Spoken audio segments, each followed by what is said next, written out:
आज मी इथं शाही पनीर बनवणार आहे घरच्या घरी आणि त्याचबरोबर सोबत लच्छा पराठा बनवणार आहे। त्यासाठी मी इथं एका परातमध्ये गव्हाचं पीठ घेतलेलं आहे। त्याच्यामध्ये चवीपुरतं मीठ घालायचं आहे आणि त्याच्यानंतर ह्याच्यामध्ये मी इथं 1 चमचा तूप घातलेला आहे। तूप किंवा तेल घातलं तरी चालेल। तर तेल किंवा तूप घालून पहिलं पिठाला सगळीकडे चोळून घ्यायचं आहे 2 मिनिटं आणि त्याच्यानंतर थोडंसं पाणी घालून हे पीठ आपल्याला मळून घ्यायचं आहे। तर आज जे आपण लच्छा पराठा बनवणार आहोत, खूप सोपी पद्धत आणि खूप छान लागतं हे शाही पनीर सोबत आणि ते सुद्धा घरच्याच साहित्यात आपण इथं बनवणार आहोत। तर हे बघा असं छान मऊसूत हे पीठ आपण मळून घेतलेलं आहे आणि त्याच्यानंतर इथं शाही पनीर बनवण्यासाठी लागणार जे टोमॅटो, कांदा, अद्रक, लसूण, हे मिरची वगैरे मी इथं घेतलेलं आहे। तर हे सगळं मोठे मोठे असं कट करून घ्यायचे आहेत। तर ह्याला आपल्याला नंतर भाजून मिक्सरला लावून बारीक करून घ्यायचं आहे। तर सगळे मी इथं कट करून घेतलेलं आहे आणि त्याच्यानंतर इथं कढईमध्ये बटर किंवा तेल घातलात तरी चालेल। तर हे घरचंच हे बटर आहे। तर त्याच्यामध्येच थोडंसं तेल घालायचं आहे। तर गॅस इथं मोठा ठेवलेला आहे। बटर आणि तेल इथं छान गरम झालेलं आहे आणि त्याच्यानंतर याच्यामध्ये जिरा घालायचा आहे थोडंसं आणि त्याच्यानंतर जे आपण सगळे कट करून घेतलेले होते तर ते सगळं इथं घालायचं आहे। तर घालून आपल्याला गॅस मोठा ठेवूनच ह्याला इथं परतवून घ्यायचं आहे। तर साधारण पहिलं 2 ते 3 मिनिटं ह्याला परतवून घ्यायचं आणि त्याच्यानंतर ह्याच्यामध्ये मसाला घालायचा आहे। थोडंसं लाल तिखट घातलेलं आहे आणि थोडंसं चवीपुरतं मीठ याच्यामध्ये घालायचं आहे। तर सगळं एकदा छान मिक्स करून झालं की ह्याच्यामध्ये आपल्याला पाणी घालायचं आहे। तर पाणी आहे तो खूप थोडंसं घालायचं आहे। तर साधारण एक अर्धी वाटी मी इथं पाणी याच्यामध्ये घातलेलं आहे आणि गॅस मोठा ठेवून ह्याला आपल्याला शिजवून घ्यायचं आहे। तर हे बघा ह्याच्यातलं पाणी सगळं गायब झालेलं आहे। तर ह्याला थंड होण्यासाठी असंच बाजूला ठेवून द्यायचं आहे आणि त्याच्यानंतर इकडं पनीर घेतलेलं आहे मी। तर पनीर आहे तुम्ही कोणतंही घेऊ शकता। तर हे घरचंच मी पनीर इथं बनवलेलं आहे। तर मी इथं जरा जास्त घेतलेलं होतं पण मी एक भाग आहे तो काढून ठेवलेला आहे। त्यानंतर हे जे आपण कांदा टोमॅटोचं थंड होण्यासाठी ठेवून दिलेलं होतं तर ते सुद्धा मिक्सरला लावून बारीक करून घ्यायचं आहे। थोडंसं पाणी घालून मी याला बारीक करून घेतलेलं आहे। त्याच्यानंतर इथं कढईमध्ये परत तेल आणि बटर घालून घ्यायचं आहे। फक्त तेल किंवा बटर वापरलात तरीही चालेल। त्याच्यानंतर ह्याच्यामध्ये थोडंसं जिरा घालून घ्यायचं आहे आणि त्याचबरोबर थोडंसं हळद आणि थोडंसं लाल तिखट ह्याच्यामध्ये घातलेलं आहे। तर 1 मिनिट याला परतवून घ्यायचं मसाल्याला आणि त्याच्यानंतर आपण जे मिक्सरला लावून घेतलेलं होतं तर ते सगळे ह्याच्यामध्ये घालायचं आहे।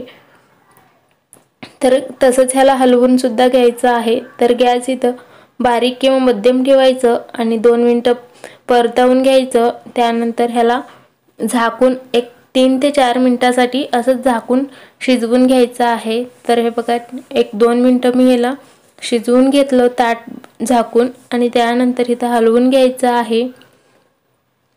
तर हेच मसाला आपल्याला इथं छान 4 ते 5 मिनिटासाठी शिजवून घ्यायचं आहे, छान असं भाजून घ्यायचं आहे। त्यानंतर ह्याच्यामध्ये मी मिक्सरच्या भांडीमध्ये थोडंसं पाणी घालून ह्याच्यामध्ये घालून घेतलेलं आहे। तर आता हे छान असं मसाला आहे तो छान असं शिजलेला आहे आणि त्याच्यानंतर जे आपण पनीर कट करून घेतलेलं होतं तर ते आता घालून घ्यायचं आहे आणि तुम्ही पनीरची क्वांटिटी आहे तो कमी जास्त करू शकता आणि मोठे छोटे सुद्धा कट करून घेऊ शकता पनीर आहे तो। त्याचबरोबर ह्याच्यामध्ये सुद्धा आणखीन थोडंसं चवीपुरतं मीठ घालायचं आहे। आपण पहिलं सुद्धा मीठ घातलेलं होतं कांदा वगैरे भाजून घेताना।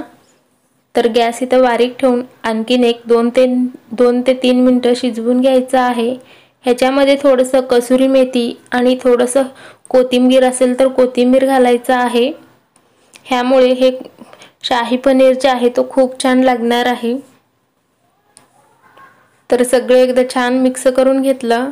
त्यानंतर इथं आपलं शाही पनीर बनवून तयार झालेलं आहे। तर आता आपण ह्याच्यामध्ये कोणताच मसाला न वापरता किंवा खडे मसाला सुद्धा वापरलेला नाहीये। किंवा जर तुम्हाला वापरायचं असेल तर तुम्ही वापरू शकता। थोडंसं तमालपत्र, दालचिनी, लवंग, काळी मिरी वगैरे। तर काही न वापरता इथं आपलं शाही पनीर बनवून तयार आहे। तर ह्याच्यावरच थोडंसं घरचं मलाई आहे तो घालायचा आहे, साधारण 1 चमचा, आणि सगळे एकदा छान मिक्स करायचं आहे। त्यानंतर इथं आपलं शाही पनीर बनवून तयार आहे। त्यानंतर इथं लच्छा पराठा बनवण्यासाठी इथं लसूण घेतलेले आहेत, त्याला असं बारीक कट करून घ्यायचे आहेत। तर आज आपण इथं कोथिंबीर आणि लसूण असं घालून लच्छा पराठा बनवणार आहोत। तर सगळे मी इथं लसूण आहे तो कट करून घेतलं। त्यानंतर मी इथं एका वाटीमध्ये बटर आहे तो थोडंसं पातळ करून घेतलेला आहे, आणि त्याच्यानंतर त्याच्यामध्ये लसूण आणि कोथिंबीर बारीक कट केलेले घालायचं आहे। एकदा छान असं मिक्स करायचं आहे आणि ह्याला बाजूला आता ठेवून द्यायचं। तर इथं गव्हाच्या पिठाला एक 15 ते 20 मिनिटं झालेले आहेत, आणि त्यानंतर आता आपण पराठा बनवायला सुरुवात करूया। पहिलं त्यामधलं एक गोळा इथं घेतलेला आहे, त्याला असं पहिलं लाटून घ्यायचं आहे पीठ लावून। तर छान असं पातळ मोठं इथं चपाती एवढं लाटून घेतलेलं आहे, आणि आता त्याच्यानंतर जे आपण हे गार्लिक वगैरे घालून बनवलेलं आहे बटरमध्ये, तर ते सगळं ह्याच्यामध्ये घालायचं आहे। तर तुम्ही हे तर कमी जास्त सुद्धा घालू शकता, आणि ह्याच्यामध्ये तुम्हाला जर अजून चिली फ्लेक्स वगैरे घालायचं असेल तर तुम्ही घालू शकता, किंवा लहान मुलांना करत असाल तर नाही घातलं तरीही चालेल। तर त्यानंतर सगळीकडे पसरवून घेतलं, आणि हे असं दुमडून असं ह्याचा रोल इथं बनवून घ्यायचा आहे लच्छा पराठा बनवण्यासाठी। आणि त्यानंतर तुम्ही इथं बघू शकता मी अशा पद्धतीने ह्याचा गोळा इथं बनवून घेतलेला आहे, आणि त्याच्यानंतर ह्याला पीठ लावून असं लाटून घ्यायचं आहे। खूप जास्त पातळ नाही करायचं, थोडंसं जाडसरच ह्याला आपल्याला ठेवायचं आहे। तर हे बघा लाटून माझं झालेलं आहे, तर मी एवढंसं जाड इथं ठेवणार आहे। तर बाजूला तवा गरम होण्यासाठी ठेवून दिलेला आहे। तर आता आपण तव्यावरती घालून घेऊयात।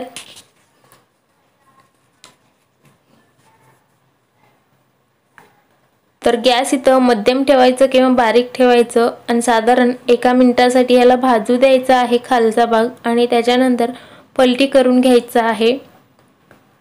तर ह्याला तुम्ही तेल किंवा तूप काहीही लावू शकता। तर मी इथं तूप वापरत आहे, आणि कमी जास्त सुद्धा वापरू शकता।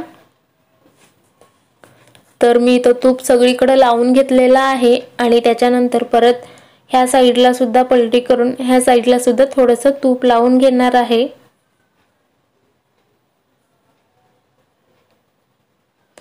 तर ह्याला हाताने किंवा उलटण्याने सगळ्या बाजूने हलक्या हाताने दाबत भाजून घ्यायचं आहे। तर हे दोन्ही साइडने छान असं भाजून निघालेलं आहे। तर आता आपण ह्याला काढून घेऊयात, आणि तसंच मी इकडं दुसरं सुद्धा बनवून घेत आहे।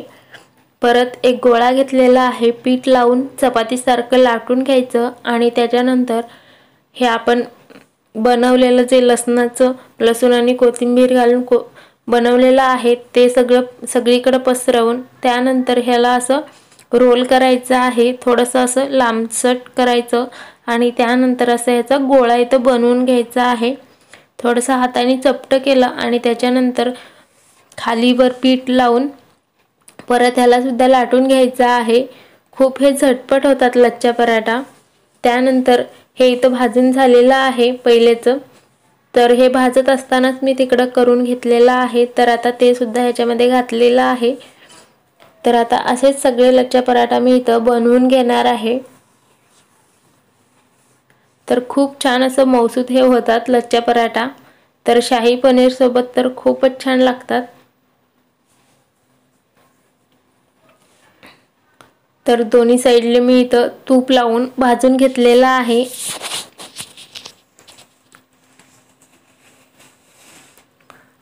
तर हे सुद्धा आपला इथं पराठा आहे तो बनवून तयार झालेला आहे। तर आता आपण एका ताटमध्ये लावून घेऊयात।